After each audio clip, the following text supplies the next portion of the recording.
Thank you, Madam Toastmaster. Today, I wanted to talk about a new perspective on staff management. I have been in the management field, in the medical field, for some 20 years.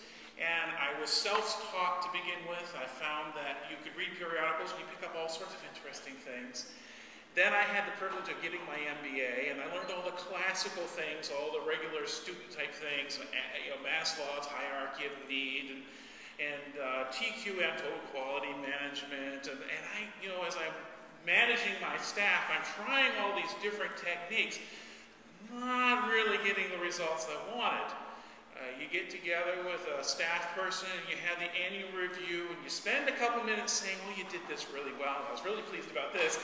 You spend the next 20 minutes saying, these are your areas for improvement.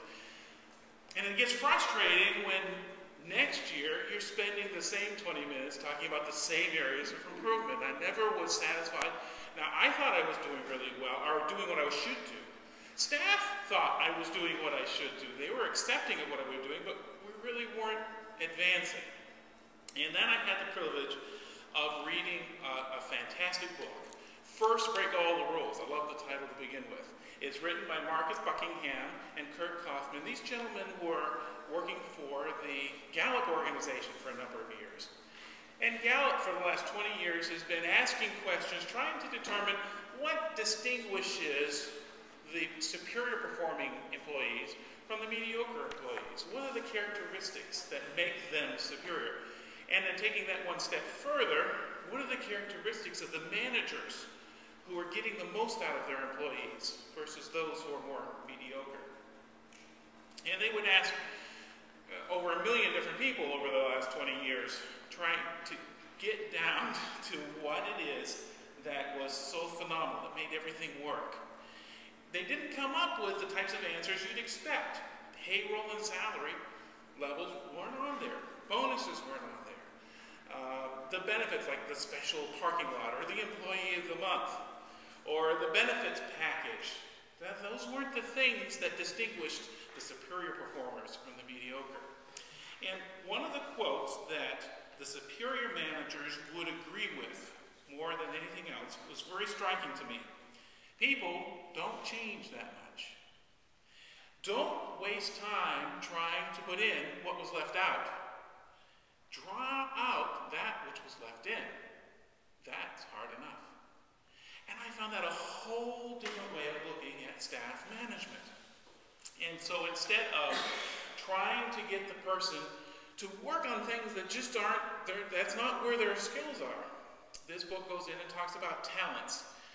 Talents have a unique definition in this book in that they are the things that you do repetitively and you do them very well. So a talent is the part of you that loves to do this particular item, and you like to do it so well that you do it well every time. Everybody has different talents. Talents might move you to go to a particular career, but they don't always. Many times you can use the talent to achieve what you're already doing. The point is to focus that talent and to be utilizing that talent to achieve the goal. I was really privileged recently to be able to work with one of my staff members and see this in action. When I came here and joined the spine hospital, one of the ladies on the staff was a biller collector.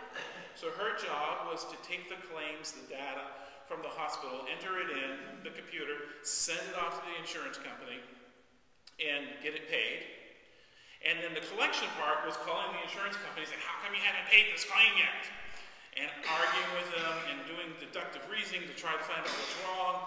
She was the weakest member of my team, without any doubt. She had, before I was there, been working at the front in admissions, where you have to talk to people and you have to, register them. She didn't do well there. That's why she was in the back office.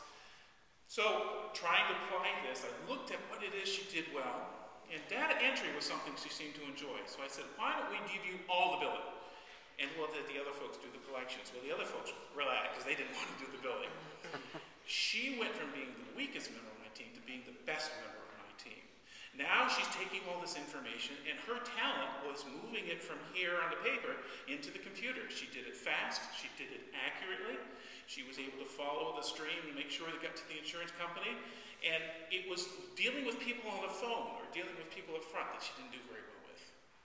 So instead of trying to improve the part she didn't work well with, I made the most use of the part that was her talent that she was very good at. And so I was always very pleased to see that theory work out well for me in that particular example.